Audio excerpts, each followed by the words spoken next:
మొత్తము జాతక చక్రంలో ఉండేటువంటి 12 లగ్నాలతో పోల్చినట్టయితే కుంభ లగ్నానికి ఒక ప్రత్యేకత ఉంది. ఆ ప్రత్యేకత ఏమిటంటే అన్ని లగ్నాల్లోనూ కుంభ లగ్నము అధమమైనటువంటిది. కుంభ లగ్నంలో జన్మించడం అనేటటువంటిది ఆ జాతకుడికి చాలా తక్కువ యోగాలు పడతాయి, అవయోగాలు ఎక్కువ ఉంటాయి. ఈ అభిప్రాయం ఎందుకు కలిగింది? అన్ని లగ్నముల కంటే కుంభలగ్నం అధమమని కొందరు అభిప్రాయము. ఈ గ్రహములకు ఆధిపత్యము చేత శుభత్వము కలుగుట తక్కువ. ఇక్కడ గ్రహములకు శుభత్వము, గ్రహాలు మొత్తం 9 అయితే ఛాయాగ్రహాలు రెండింటిని తీసి పక్కన పెట్టండి. ఎందుకంటే ఇక్కడ ఆధిపత్యాన్ని గురించి ప్రస్తావించాడు. రాహుకేతులు రెండింటికి ఆధిపత్యం లేదు, ఇంకా మిగిలినటువంటి గ్రహాలు 7. ఈ 7 గ్రహాల్లో ఇక్కడ మొత్తం నైసర్గిక శుభులుగాను నైసర్గిక పాపులుగాను విభజించినట్టయితే రవి, కుజ, శని ఈ 3 గ్రహాలు నైసర్గిక పాపులు.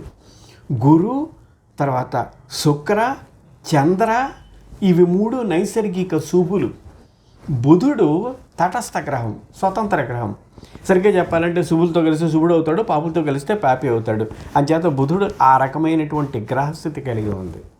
ముందు గ్రహాల్లో ఉండేటువంటి నైసర్గిక శుభత్వం, నైసర్గిక పాపత్వం గుర్తుపడితే ఆ తర్వాత ఆధిపత్యము చేత శుభులు పాపులుగా మారారో, పాపులు శుభులుగా మారారో అనే విషయం స్పష్టమవుతుంది.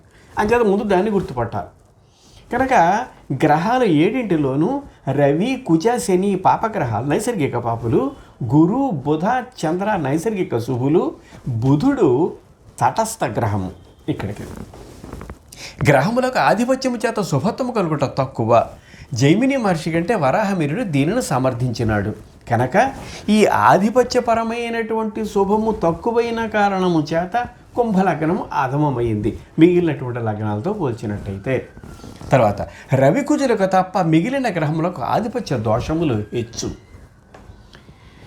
ఈ గ్రహాలు రెండింటిలో రవికుజులకి తప్ప, ఈ కుంభలగ్నానికి రవికుజులు తప్ప మిగిలినటువంటి గ్రహాలకి ఆధిపత్యపరమైనటువంటి దోషాలు కనిపిస్తున్నాయి. ఉన్న గ్రహాలు 7 2 గ్రహాలు కనుక ఆ శుభత్వాన్ని చూపిస్తే మిగిలిన 5 గ్రహాల మాట ఏమిటి? అందుకనే కుంభలగ్నం అధమం. అసలు ఈ పరిస్థితి ఎందుకు వచ్చింది? ముందు కుంభలగ్నాన్ని చూద్దాం. కుంభలగ్నమునకు అధిపతి అంటే కుంభ స్థానమునకు అధిపతి శని, మకరమునకు అధిపతి కూడా శనిమే. ఇక్కడ లగ్నం 1వ స్థానం అనుకుంటే, ఆ కుంభం 1వ స్థానం అనుకుంటే మకరము 12వ స్థానమైంది. అంచేత లగ్నాధిపత్యం పట్టినటువంటి శనికే ఏ ఆధిపత్యం కూడా పట్టింది. లగ్నాధిపత్యం అంటే మొత్తం జీవితానికి సంబంధించినటువంటి సమస్తము అన్ని విషయాలు తెలిపేటటువంటిది. ఏ భావనకు సంబంధించినటువంటి విషయాన్ని పరిశీలించాలన్నా ఆ భావముతో పాటుగా లగ్నాధిపతులు కూడా కలుపుకోవాలి. ఉదాహరణకి చదువుకు సంబంధించిన అంశం చూసినట్టయితే ద్వితీయాధిపతిని ఆ పరిశీలించడంతో పాటు లగ్నాధిపతిని కూడా పరిశీలించాలి. ఆ లగ్నానికి అంతలో ప్రాముఖ్యత ఉంది. అలాంటి లగ్నాధిపతి వ్యయాధిపతి అయితే ఇది కుంభలగ్నానికి ఉండేటువంటి అధమత్వానికి కారణాల్లో ముఖ్య కారణం. ఇంక రెండవది ఉత్తరోత్తర ప్రబలం అనేటువంటి నియమాన్ని అనుసరించి మొదట లగ్నాధిపత్యం పట్టి తర్వాత వ్యయాధిపత్యం పట్టింది కనుక ఈ వ్యయాధిపత్య బలమే ఎక్కువ ఉంటుంది శనికి. ఇది ఒక కారణం. ఇది శనికి సంబంధించినటువంటి అంశం. ఇంక ఒక్కొక్క దాన్ని పరిశీలిద్దాం. రవి నైసర్గిక పాపి, ఇతడు సప్తమమునకు అధిపతి. ఈ సప్తమం కేంద్రస్థానం.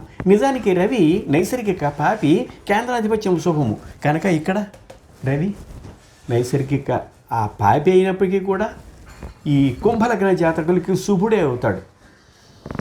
ఇక్కడ ఏ స్థానంలో ఉండినప్పటికీ రవి పాపత్వ లక్షణాలు లేవు. పుత్రుల విషయం కానీ, కళత్ర విషయం కానీ, ఆయుధాయ విషయం కానీ వీటన్నిటికీ కూడా రవి పాపి కాడు.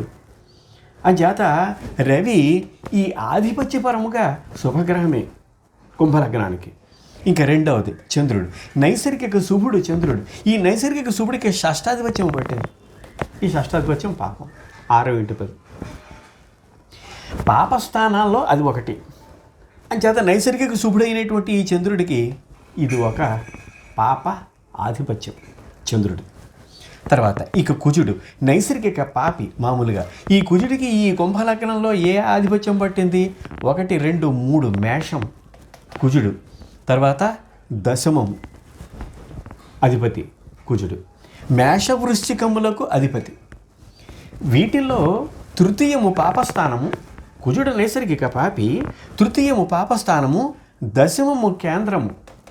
ఇది శుభస్థానం. ఎందుకంటే కుజుడు నైసర్గిక పాపికి కేంద్రాధిపత్యము శుభము, కోణాధిపత్యము పాపము. ఈ కారణము చేత ఈ కుజుడికి కేంద్రాధిపత్యం పట్టింది. పైగా ఉత్తరోత్తర ప్రబలం అనేటువంటి నియమాలను అనుసరించి మొదట తృతీయాధిపత్యం పట్టి తర్వాత కేంద్రాధిపత్యం పట్టింది కనుక ఇక్కడ కేంద్రాధిపత్యాన్ని స్థిరం చేసుకుని కుజుడు నైసర్గిక పాపి కనుక కేంద్రాధిపత్యం శుభము కనుక కుజుడు ఈ జాతకానికి శుభుడు. తర్వాత బుధుడు. ఈ బుధుడు ఇక్కడ జాతకం గమనించాలి. దీన్ని బుధుడు అనేటటువంటి దాన్ని తటస్థ గ్రహం. ఇది నిజానికి ఇది శుభత్వము కాదు, పాపత్వము కాదు. దీనికి ఉండేటువంటి లక్షణం ఏమిటంటే నైసర్గిక శుభులతో కలిస్తే శుభుడు అవుతాడు, పాపులతో కలిస్తే పాపి అవుతాడు. ఒంటరిగా ఉన్నప్పటికీ కూడా శుభాన్నే ఇస్తాడు. అంచేత జాతక చక్రంలో బుధస్థిత స్థానాన్ని అనుసరించి బుధుడి యొక్క లక్షణాన్ని చెప్పాలి. నిజానికి ఇతను నైసర్గిక శుభుడిగానే పరిగణించాలి. ఎందుకంటే ఒంటరిగా ఉన్న శుభుడే కనుక. ఈ కుంభలగ్న జాతకులకి ఇక్కడికి ఏ ఆధిపత్యం కలిగింది? పంచమాధిపత్యం, అష్టమాధిపత్యం. ఇక్కడ పంచమము, ఆ పుత్రస్థానము, కోణం. నిజానికి అంచేత బుధుడు ఉండేటువంటి స్థానాన్ని బట్టి అది శుభమా అశుభమా అనే విషయాన్ని అర్థం చేసుకుని దాని ప్రకారము ఆ కోణం ఏంటైతే అక్కడ శుభాన్ని చెప్పాలి. అంచేత జాతక చక్రాన్ని అనుసరించి బుధుడి యొక్క స్థితి యొక్క శుభత్వాన్ని చెప్పాలి. అది కాకుండా అష్టమాధిపత్యం, అష్టమ ఆయుష్కారకత్వం, ఇది పాపస్థానం. అందుచేత ఉత్తరోత్తర ప్రబలం అనేటువంటి నియమం ప్రకారం పద్యమం కంటే అష్టమమే ఇక్కడ ప్రబలమైనటువంటి స్థితి కనుక ఇక్కడ బుధుడు చాలా అంశాల్లో పాప ఫలితాలని ఇస్తాడు. అందుకని చెప్పబడతాం. ఆ తర్వాత గురుడు. ఈ గురుడు నైసర్గిక శుభుడు. ఈ గురుడికి కుంభలగ్నానికి ఏ ఆధిపత్యము పట్టింది? ద్వితీయాధిపత్యము, లాభాధిపత్యము. ఇక్కడ ద్వితీయము మారక స్థానం. నిజానికి ఇది ద్వితీయము మిగిలినటువంటి 12 స్థానములు 11 స్థానాల్లో పోల్చినట్టయితే ద్వితీయము ఇది తటస్థ స్థానం. అది పాపస్థానం కాదు, కేంద్రస్థానం కాదు, కోణస్థానం కాదు, పాపస్థానం. అది నిజానికి పాపస్థానం కాదు, అది తటస్థ స్థానం ద్వితీయం. ఆ తర్వాత ఆధిపత్యం ఏది? లాభము. లాభానికి నిజానికి పాపస్థానమే అయినా ఈ లాభస్థానం కీలకమైనటువంటిది. లాభాధిపతి ఏ భావంతో కలిస్తే ఆ భావానికి లాభం. ఇతడు నైసర్గిక శుభుడు. అంచేత గురుడి యొక్క స్థితి ఏ రకంగా ఉంది జాతక చక్రంలో దాన్ని అనుసరించి గురుడి యొక్క ఫలితాన్ని చెప్పాలి. పైగా ప్రబల ఉత్తరోత్తరం నియమం అనుసరించి మొదట ద్వితీయము తర్వాత లాభస్థానం కనుక ఈ లాభస్థానాన్ని ఖాయం చేసుకోవాలి. ఇది పాప ఫలితాన్ని ఇచ్చేటటువంటిది అయినప్పటికీ మామూలుగా 11వ స్థానము ఇక్కడ లాభాధిపత్యము, లాభస్థానం. లాభాధిపతి ఇతరులతో కలియుట అనేటటువంటిది ఇక్కడ ప్రత్యేకించి గుర్తించదగినటువంటిది కనుక ఇక్కడ దీన్ని శుభంగానే పరిగణలోకి తీసుకోవాలి. తర్వాతే శుక్రుడు నైసర్గిక శుభుడు. ఇతరికి ఆధిపత్యం పట్టింది కుంభలగ్నానికి ఇక్కడ చతుర్థము, వృషభము, ఆ తర్వాత నవమము, కోణము. అంటే కేంద్ర కోణాధిపత్యాలు 2 పట్టే శుక్రుడికి. శుక్రుడు నైసర్గిక శుభుడు. ఈ కేంద్రాధిపత్యము పాపము, కోణాధిపత్యము శుభము. అంచేత ఇక్కడ జాగ్రత్తగా గమనించండి. కేంద్రాధిపతి, కోణాధిపతి.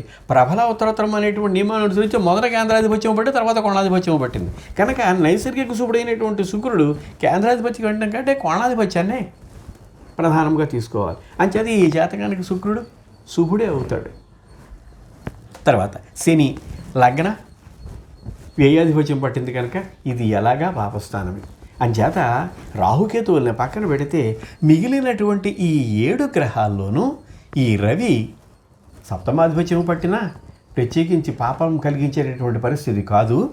చంద్రుడు పాపస్థితి, పాపగ్రహము, కుజుడు శుభగ్రహము, బుధుడు ఆ స్థానమందు స్థితమైనటువంటి ఆ బుధ స్థితిని అనుసరించి ఫలితం చెప్పాలి. గురుడు ఇది కూడా అంతే, ద్వితీయ లాభాధిపత్యము. ఇక్కడ లాభాధిపత్యాన్ని పరిగణలోకి తీసుకోవాలి. శుక్రుడు ఇక్కడ కేంద్రాధిపత్యము, కోణాధిపత్యము పట్టింది కనుక కోణాధిపత్యము ఇక్కడ ఉత్తరోత్తర ప్రబలం. ఈ కారణం చేత ఇక్కడ శుక్రుడు శుభ్రుడిగానే తీసుకోవాలి కొంతవరకు. ఆ తర్వాత శని ఎలాగా నైసర్గిక పాపి, ఆధిపత్యం చేత పాపి. అన్నిటికంటే ప్రధానముగా శని యొక్క లగ్నాధిపత్యం నుంచి వ్యయాధిపత్యమైనటువంటి కారణము చేతనే ఎక్కువ భాగము కుంభలగ్నము అధమముగా చెప్పబడింది. తర్వాత గొప్ప రాజయోగం పట్టుకు అవకాశము తక్కువ, ఈ జ్ఞానమును గుర్తింపు రాణింపు తక్కువ. ఇక్కడ అవకాశాలు పట్టదని చెప్పకూడదు, యోగాలు పట్టమని చెప్పకూడదు. పడతాయి కానీ చాలా తక్కువగా పడతాయి. ఒకవేళ పట్టినా ఆ యోగము పూర్తి యోగం పట్టడం అనేటువంటిది చాలా అరుదు.